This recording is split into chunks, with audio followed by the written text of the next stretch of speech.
Hello, Amanda Dounis here from the Positive Thinking Clinic, and I've been creating a series of short videos on dialectical behaviour therapy and the main components within this type of modality. And the one that this video is going to concentrate on today is called distress tolerance. Now, I'd like to acknowledge Lane Pederson because it's this particular resource that I possess in my clinic that I've purchased that really guides me into mindful practices and managing distress, regulating emotions, and building better relationships. And so the reason why I've conducted this video using Lane Pederson's work is to appreciate and acknowledge Lane Pederson, of course, but also so that anybody who's interested in creating a better life for themselves, finding ways to regulate their emotions, and to consider dialectical behaviour therapy or DBT, at least this video will give you a sound understanding of what distress tolerance is and where to from here. So let me begin. Many people cope with stress and crisis by getting into behaviours that give them relief, but it does cost them. So for example, they now become ineffective behaviours. They include alcohol and drug use, self-harm, gambling, spending money unwisely, even overeating. As an alternative, what we can do is learn and practice distress tolerance skills so that we can manage stress and crisis in ways that help without having the after effects that make our lives worse. So to start, what you could do is make two lists, and one list is a list of your ineffective coping behaviours, and then the other list can be the alternative, which is healthier coping behaviours. Everyone has at least a few healthy coping behaviours. What your goal is to eliminate the behaviours on the first list and to grow the behaviours on the second list. Let's look at some guidelines. Practice distress tolerance skills every day, even when you're not in distress. It's always good to practice. And the good thing is these skills tend to feel good, so it doesn't feel like you're doing hard work. Continue to expand your skills. Try every skill more than once, and you don't know what's going to work better for you. You might modify things and you might say, well, this works better for me these days. So be flexible. Create an organized distress tolerance plan for when a crisis does come up and work out how you're going to follow it. Planning is always a successful method. We've spoken about in other videos, and it's very widely spoken about in DBT, wise mind. And we use a lot of acronyms. Now let's look at one of the acronyms called ACCEPTS. ACCEPTS. This acronym contains skills that keep you busy and distracted when you would otherwise be preoccupied by a crisis. It's easy to dwell on what's going wrong. So what we're going to do is learn to focus on the behaviours that ACCEPTS gets you through difficult times.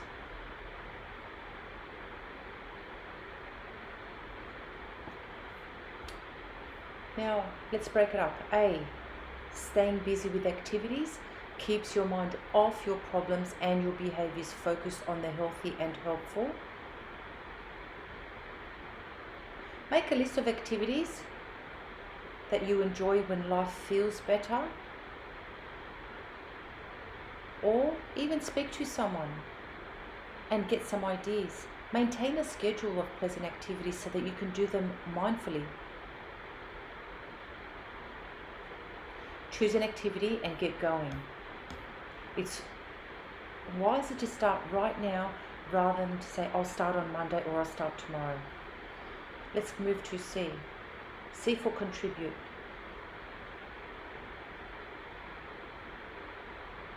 Contribute to other people as a way to take the focus off yourself and off your problems so that you feel connected and useful, and to create positive feelings. Some examples are doing favors, writing thank you notes, baking small little treats to share, or even volunteering to help out. Brainstorm a list of ways to contribute and do at least one as soon as you can. You can journal about your thoughts and your feelings afterwards. Now let's move to C. C for comparisons. Draw healthy comparisons between yourself and other people. We only have to turn on the news to realize that there are people without necessities who have suffered unthinkable tragedies or who have tremendous obstacles to overcome. Remember, other people suffer too, and sometimes in worse ways.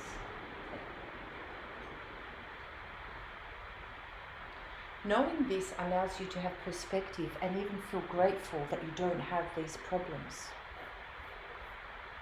Let's move to E. E for emotions. Emotions flow from what we do. Change your behavior so that you can create a different emotion. When you're depressed, get into behaviors that lift you. When you're anxious, get into behaviors that relax you. And when you're angry, get into behaviors that calm you. Check your emotions in this moment right now. And if you want to change, decide to participate in a healthy behavior so that you can create a new emotion. Let's move to P, pushing away. This means putting your problem on hold for a period of time. You can say to yourself, this is a tomorrow problem. Or imagine putting your problem into a box, labeling it, do not open till tomorrow. And you can shut the door on your problem for now. T for thoughts. You cannot think about two things at once, so decide where to direct your thoughts. You can distract yourself by doing a crossword puzzle, reading a book, watching a movie. Occupy your thoughts away from your worries, away from your depressive thoughts, and away from your problems. Find something helpful to focus your thoughts on in this moment. So now let's move to S for sensations. Distract yourself with healthy sensations. You can dance to loud music. You can drink a sour drink. You could take a hot or cold bath or shower. You can smell a nice pleasant scent such as peppermint. Wake up and arouse all of your senses in a vigorous way, and you can notice any changes in your experience. It may be wise to create a sensations toolkit so you can use what you need at any given time. Now there we go, we've just covered the acronym ACCEPTS. Now let's look at improving the moment. So the skills in the acronym IMPROVE, they make life a little better when it's feeling really difficult. When in a crisis, you have a choice between sinking into your distress or investing in behaviors that might improve how you feel in spite of everything. Note you have that choice. Especially during the tough times, strive to improve the moment. So let's move into the particular components of the acronym IMPROVE. I for imagery. Imagery is powerful. Imagine yourself on a beach and your blood pressure will drop and your muscles will relax simply because your mind has convinced your body that you are there. Download an imagery app if you like.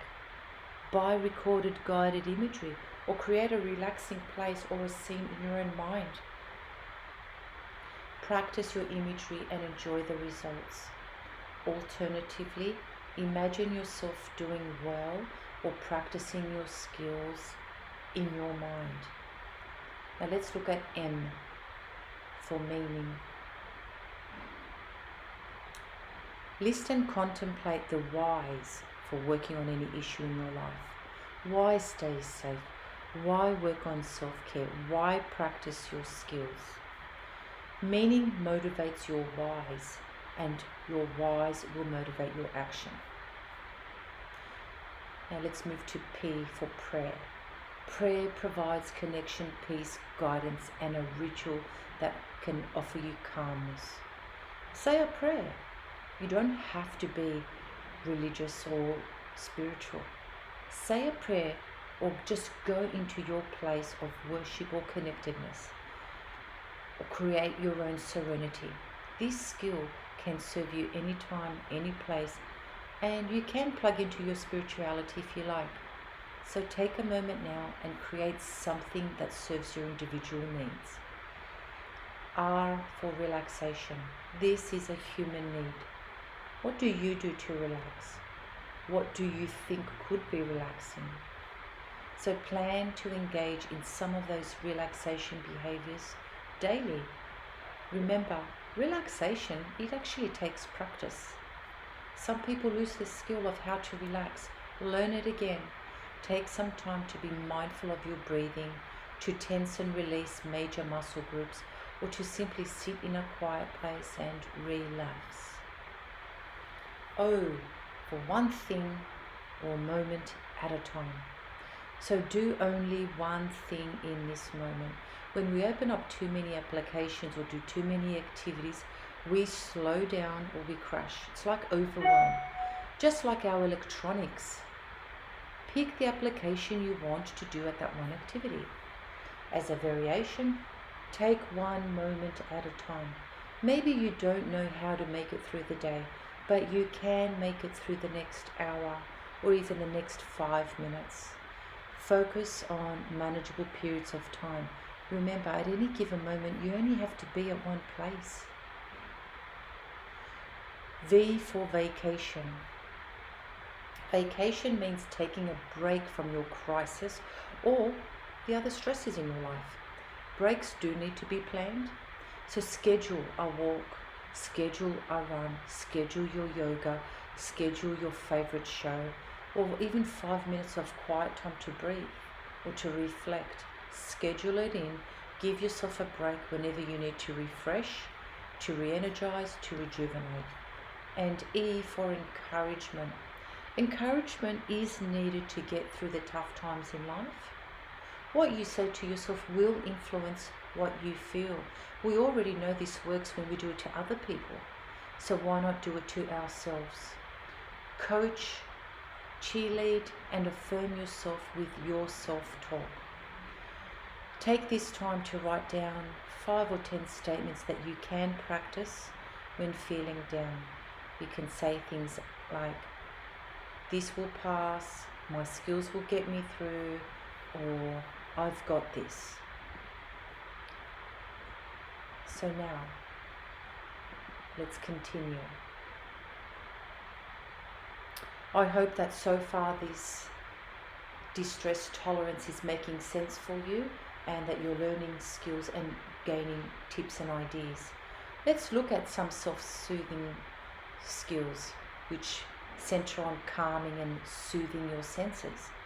The idea is to fully engage your senses in behaviors that will relax not just your body but your mind.